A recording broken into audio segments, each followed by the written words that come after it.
Welcome back to making a UE5 tutorial every day for the rest of my life. It's day 13, and we're looking at the foliage tool.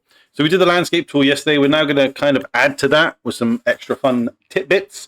Same as yesterday, I used the stylish or so stylized packs for the foliage and the landscape and all that sort of jazz. So I'm going to continue on with that.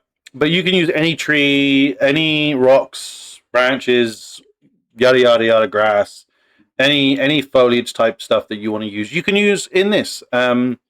So let's find my stuff first that I'm going to use. We're going to go to environment, and we're going to go to trees for now, and I'll use the fir trees because I quite like the fir trees. And if we go to the top right here where it says selection mode, we can come down and do foliage. And you'll notice it's completely empty. That's because what we need to do is we need to select whichever ones we want and drag them over into there. It's basically just any any static mesh that you want to use, you can use. I'm pretty sure there's no limits. It will just create a foliage object like it has here, a foliage type object, and you'll be able to do whatever you want to do with it. There's a bunch of different options here, of course. Very similarly to the landscape, we have a bunch of different things here. If I just want to do a single one, I can just press it.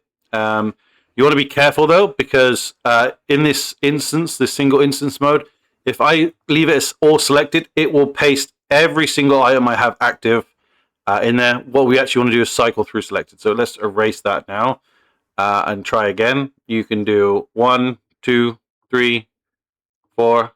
And we can probably put a couple more over here.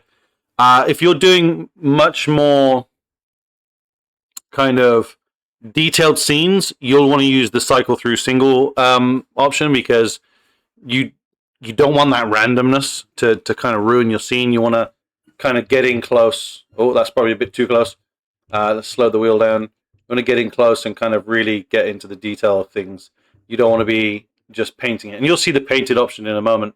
Now, you can do a bunch of different things here. So you can obviously untick some stuff. So if I don't want it to cycle through all of them, I could say, okay, I only want to do these 3, which are the smaller trees, and I can plant a few of those.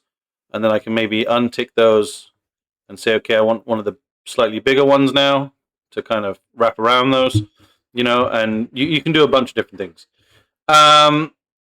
So that's kind of the selection mode. If we just do that, we can tick all of them. Now, you can do this with either one, or you can select all of them. You can come down here and you can amend a few different things here. So first things first is the density. So when we start painting, you'll notice that if the density is really, really high, you're going to get a lot of stuff, and it's going to be very, very jam-packed full of foliage, which I don't think I've seen a single game that would want that, but, each their own. You can affect things like the radius, scaling. We can also affect the size, the scale X. So especially when we're painting, you might want to do like the minimum to be something like 0.5 and leave the max at 1, so that you kind of get a bit more variety. So if I just select one of these now, let's do one of the bigger ones so we get a bit of effect. They're not all the same size anymore. You can see as I'm making them, they're all randomizing their size, and I can even do it the other way. So if I do like 1.2, sorry, you can get even bigger ones than you would normally get. So just adds a bunch more variety just to one single mesh. And as you can see, you've already got like that kind of tapered effect that you would get with real trees. Really, really useful if you don't have a lot of assets, that you can create a lot of variety just with one model alone. Really, really useful. So I would always say to apply that 0.5, 1.2 to like especially trees, just so you get a bit of variety. There's a bunch of other options in here you can affect. So things like Z offsets, align to normals. So those options are for like when you've got hills, you might want your trees to like follow the alignment of the hill, or you might want them to shoot straight up. Now trees typically shoot straight up, so you want them to align to. You don't normally want them to align to the normals of the landscape, but that's just an option that you can change if you want to. There's a bunch of like useful normal options you'd get in static mesh stuff. There is also collision data, I believe, somewhere here. Oh no, you might have to go into the actual object to change. Oh no, yeah, it is here. Sorry, what am I talking about? So most foliage comes with no collision, so you probably want to change that to block all. Otherwise, players will just be able to run through your trees and stuff in your foliage. Obviously, again, I would only have that on any objects that you wouldn't want them to move through. If you put that on grass, for example, you're going to find your players can't really move around at all. So just bear that in mind.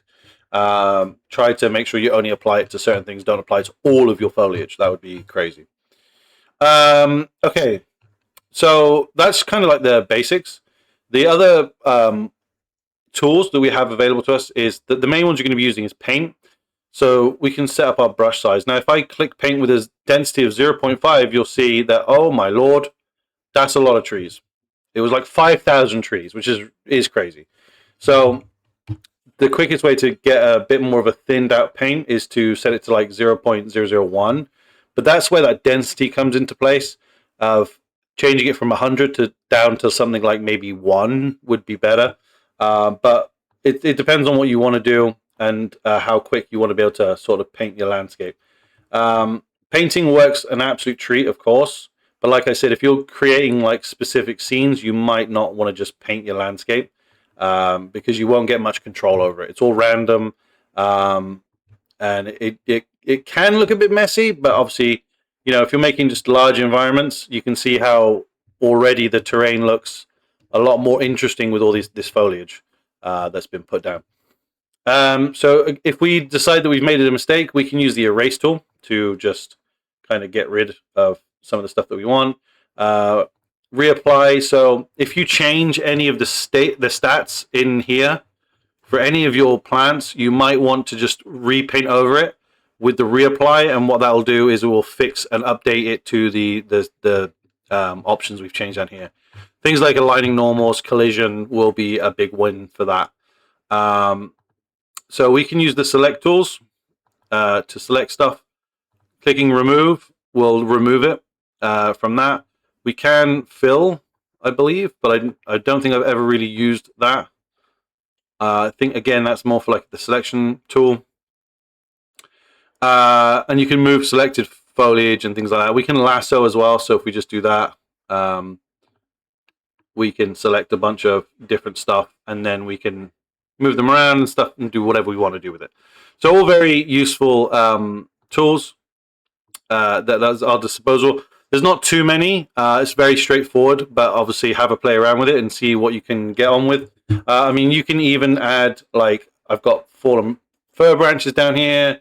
I believe there are stones as well, rocks. Yeah, you've got like lots of little rocks and things that you could add into this and paint those into your terrain. The possibilities in terms of foliage is very, very broad. You can do a lot of different things with it. It's just about what needs to be in the foliage system and what doesn't. But that's something you've got to decide along the way. I've seen people use it for all sorts of stuff. But yeah, hopefully you found this tutorial useful. Thank you so much, guys, for watching. If you're new here, hit that subscribe button. It's free to do, and you can always change your mind down the line. Leave a little like, leave a comment with any other tutorials you'd like me to cover, and I will see you tomorrow.